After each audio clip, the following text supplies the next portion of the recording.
Religion. Thank you, Kayla. Religion. Faith is by definition, and I mean that literally. By definition, faith is irrational. Faith is a belief that defies rational proof. It is irrational. Piggy's inability to account for the beast highlights that he can't deal with irrationality. He doesn't know how to deal with it. You know what should happen with that kid who saw the beast? Somebody should go over and give him a hug. You laugh, but you know what? That's what should happen. Somebody should go over and give that kid a hug, make sure that he doesn't sleep alone ever again. If there were a closet, you'd turn the light on. That's what should happen. Piggy shouldn't be sitting there saying there is no beast. Does that help the kid? No, not in the slightest bit. But Piggy doesn't understand emotion. Piggy doesn't get it. Piggy's not able to deal with it. And he's going to have some huge blind spots later on. It's going to get worse. Because there will be a lot of irrationality on this island, and he won't be able to deal with any of it. We've got 3 weaknesses. Give me a strength. Let's start to be friendly. Makes more rational decisions. Okay, explain what that means, though. It seems almost redundant, right? Reason makes rational decisions. Yes, you're right. But what's the strength of reason? Well, he doesn't tend to act on impulse. He thinks about what he wants to do. True. Okay, so actually I hadn't thought about this one. The strength is almost a negative strength. He's not impulsive. That's true. And reason tends to wait. He has a better grip on reality. Explain. He's very realistic.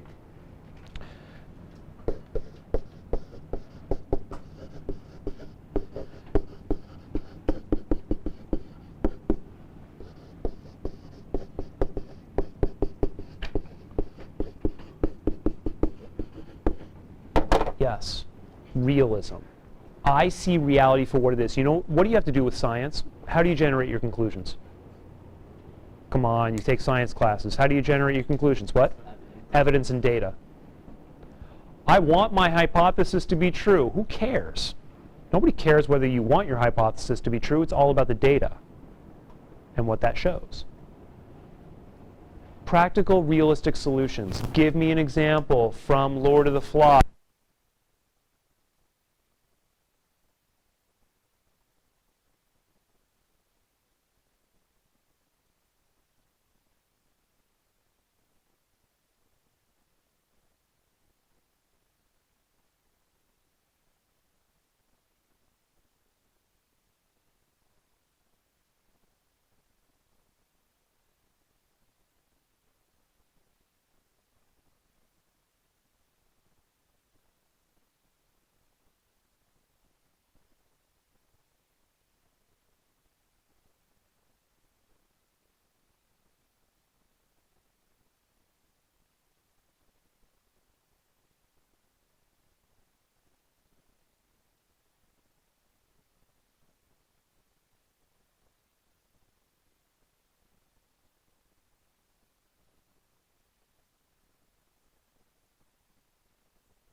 Hold on a second. My mic keeps cutting out. I think I might have lost some of that, which is really going to upset me.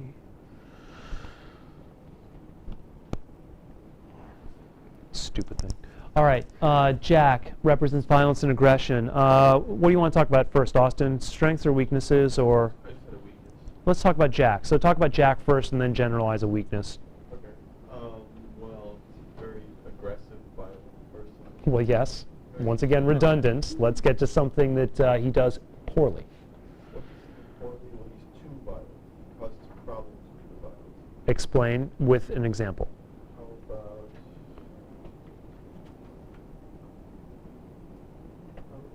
Okay, that's fine. Think about it for a moment. Laurel. He acts on his impulses, just like when he, instead of helping build the camp or the tents, whatever you want to call them, the forts, he goes out and hunts, and he keeps hunting. You're correct, and at that moment, it's not a bad decision because he's successful in hunting. Can you give me another time when he acts impulsively where it's a bad decision and it's going to hurt him and the group? The fire, What about it? he keeps lighting it, but John, help out. Well, when Jack leaves the fire to go hunting, they don't get infected. Correct, when they could have. So his impulsive desire to go hunt leads him to hurt the community and himself. Can you give me another time where he acts impulsively and possibly hurts the community or himself? Brandon? Well, kind of when Piggy was trying to explain something when the fire went out, and instead of like dealing with it, he decided to hit Piggy and could have broke his glasses. Break the glasses and you lose your chance of making fire, you idiot. Absolutely. But of course he doesn't think that. If you were rational and not impulsive and you're looking at Piggy's head, you would say that head right there carries my only ability to create fire. I better not touch it. You certainly wouldn't go smacking it around. Just like I wouldn't take my computer, which is the center of my existence, and start banging it on a table. To do so would be irrational, right? Could you see somebody being impulsively angry toward their computer and start banging it on a table? Yeah. Absolutely. Because people who are overly impulsive might do something like that and not think of consequences. Jack, and through Jack, violence and aggression does not see long-term consequences. He is impulsive. Yes. Yeah, Trevor. He's hard to control. Explain what you mean by hard to control and talk about specific events from the novel. When he was talking to Ralph, and they were trying to build their tents, he said, I don't want to do this, I want to go out and build it. Good. And besides being hard to control, what other adjective would you use to describe somebody like that? Who says, I'm going to go do what I want to do, you can't stop me. Because I agree with you, Trevor. Oh, possibly arrogant? I was thinking of what Kirsten's saying under her breath. And what is that, Kirsten? selfish. Yeah, I think selfish works. Trevor, you've got totally the right idea, and not only that, but you have a great example from the novel. He's selfish. Now, I want to extrapolate from that.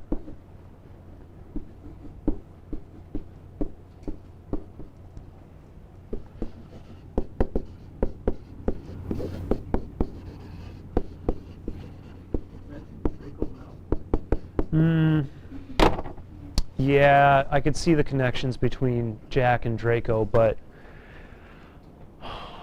Draco's a little bit more of a pathetic character. Draco doesn't accomplish things like Jack does. Jack's much more capable. Draco's a tool. Draco is used. Jack is a user. Jack is much more similar to Voldemort than he is to Draco. Selfish does not think of the community. When you're selfish, that means you put yourself in front of a community. Anybody who works in a team, anybody who works in a group knows that at some point you might have to actually ignore your own interests for the sake of the group. That's natural and it has to happen. Extremely selfish people don't work well in a group because they can't make that decision. Jack doesn't do this, and Trevor's absolutely correct. Let's be nice to Jack. Because you know what? Jack's got a lot of strengths too. What are some of Jack's strengths? Jack specifically. Okay, Mike? He's very determined. Explain, determined. Explain through example. Once again, remember, we have to stay on the literal level. Explain through example. Like, he wanted to hunt the pig, and so he made that his top priority. Like, he never gave up on that until he actually got the pig. And he was able to do it, right?